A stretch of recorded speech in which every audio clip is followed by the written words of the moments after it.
It's Beer and Food O'Clock on Real Ale Craft Beer. You know, sometimes in life, things just fall into place.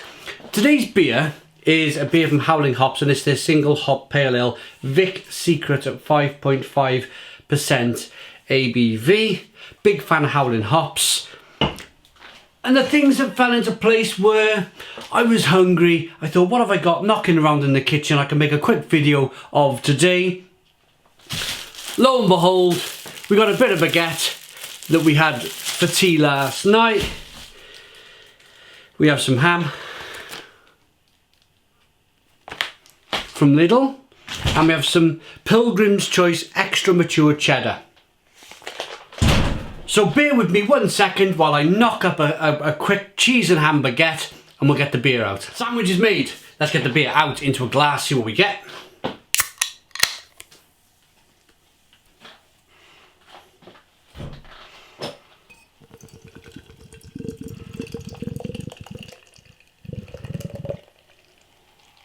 Look at this. Haze for days.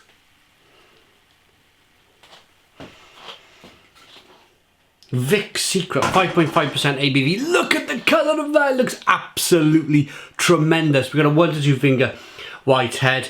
It's just got that kind of sorbet look about it. Lemon, sorbet, hazy, cloudy. Looks tremendous. Let's get the aroma. That smells absolutely incredible. Oh, it's the secret, I think, these breweries have. Some of these fantastic New World breweries, they manage to produce aromas to die for with beer. Orange, marmalade, lemon, grapefruit, but all in a kind of like a smoothie sense in terms of the aroma. Pineapple, oh, amazing. Let's dive in. Cheers.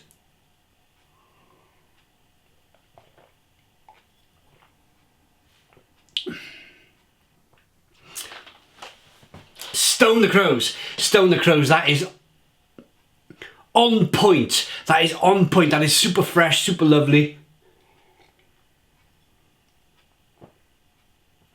Big juice bomb of a beer. Loads of grapefruit. Pineapple chunks. Pineapple chunks from a tin. Maybe some like syrup in the pineapple as well. A bit of sweetness. Carbonation pushes the beer on the inside of the mouth. This is absolutely incredible. Absolutely incredible. Marmalade, orange, sweetness to begin with.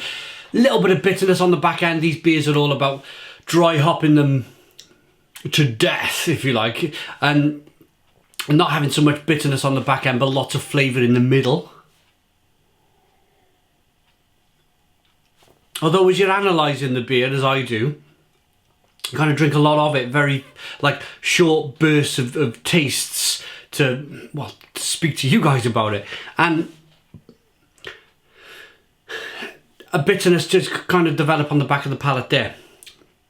Superb beer, really good. Now, look at this.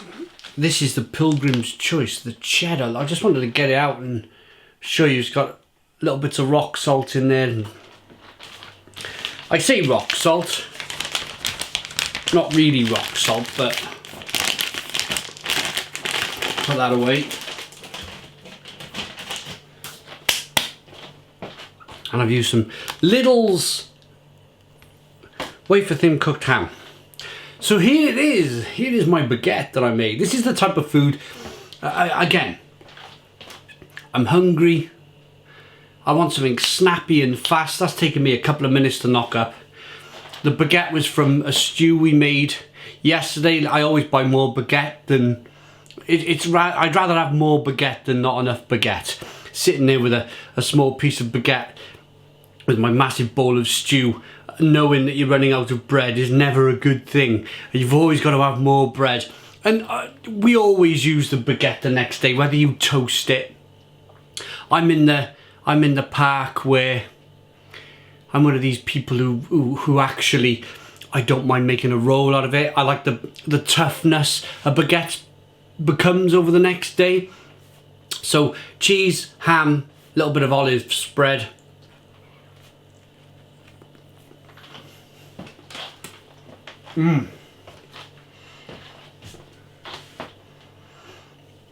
Lovely and chewy.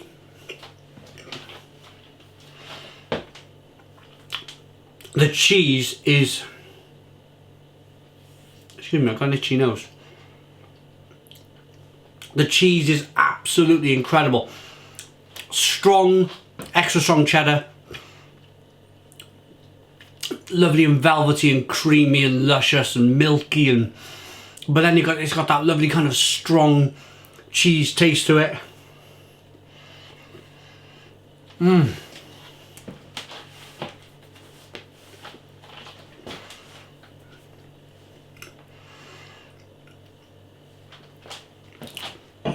going to take a bite now and then pair it with a beer.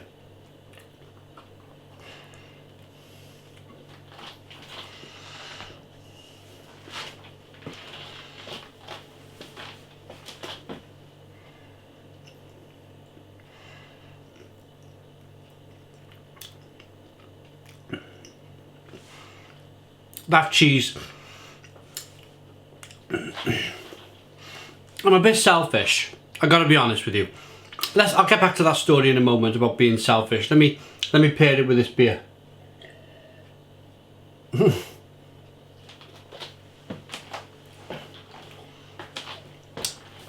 bit of cheese stuck in my gum, and the beer kind of pushed it out. What a pairing.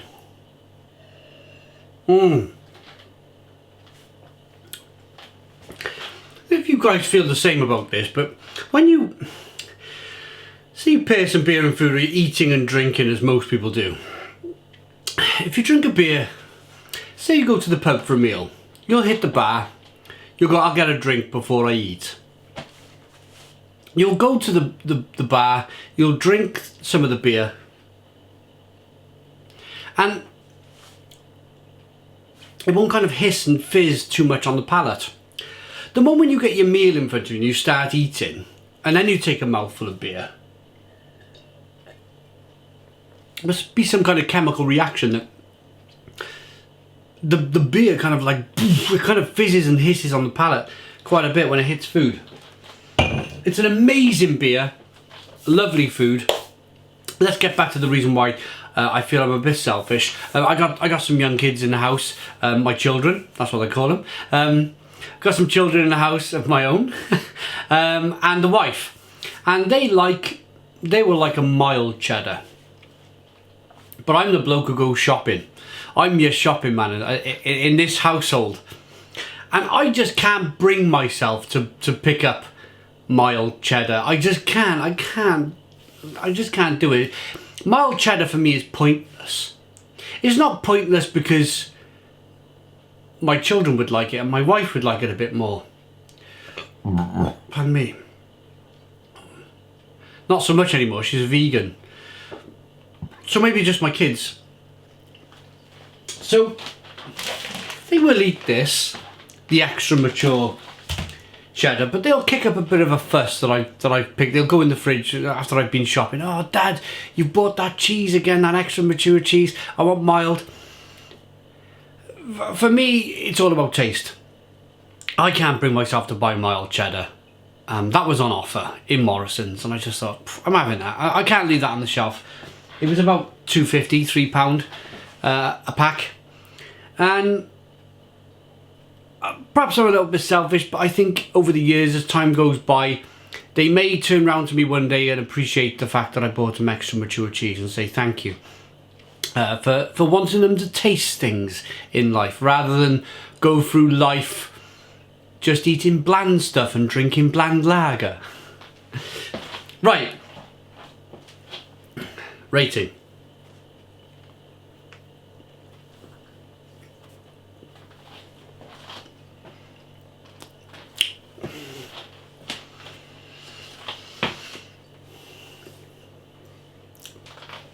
Three of the 4 ingredients in this baguette came from Lidl. I'm a big fan of Lidl. and Aldi and Morrison's. The ham came from Lidl. The butter, the olive spread came from Lidl. The baguette came from Lidl. The Pilgrims choice came from Morrison's.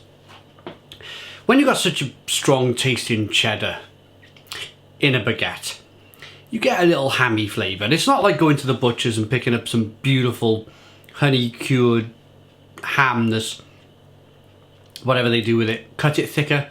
It comes from better pigs, maybe. Not so processed. That's the word, not so processed. I reckon if I had some really good quality ham in here, it would be the ultimate baguette. Unless, of course, I was in France and I picked up a real baguette from France, which was not part baked in a supermarket. But it's nice. For me, I've mentioned it a million times before. It's all about convenience. It's all about bang, bang, bang, whack a sandwich together, 2 minutes, eat it, done. You haven't got to worry about food.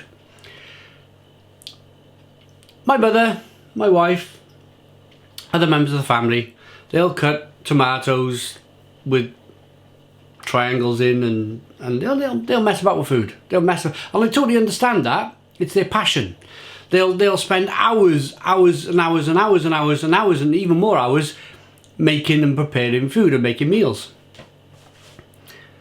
But I just think, you know, you're just putting the food in your stomach and it's going there anyway.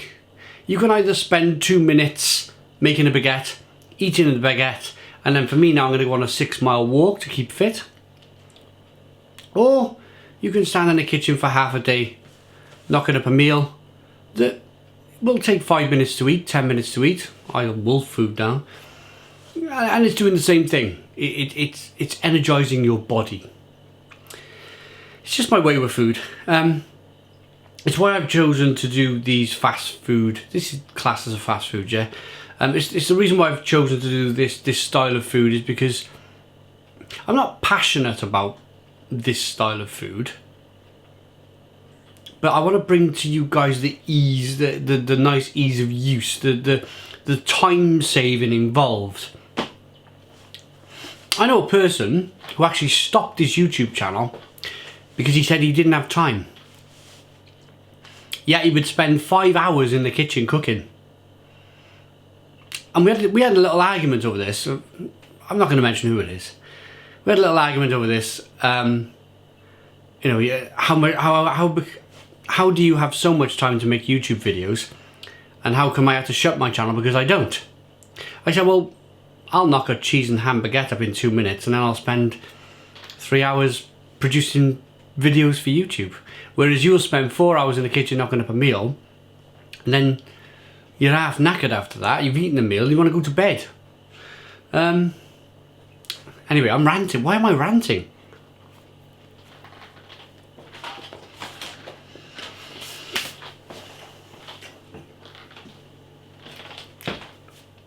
Without a shadow of a doubt, the standout feature of that baguette is the cheese. There's bits of salt in there and it's crumbly, and for me it's a beautiful, beautiful extra mature cheddar. The roll's nice, the ham's nice, the butter's nice. I'm going to rate that first, as I've been talking about it long enough. I'm basically rating myself here making a baguette. 9 out of 10. 9 out of 10 for real craft beer. Maybe 10 out of 10 for the cheese. Superb. Beer. Absolutely incredible. It's Friday lunchtime here in the UK. Don't look at that clock over there on the microwave. It's lying, I promise you. It's Friday lunchtime here in the UK.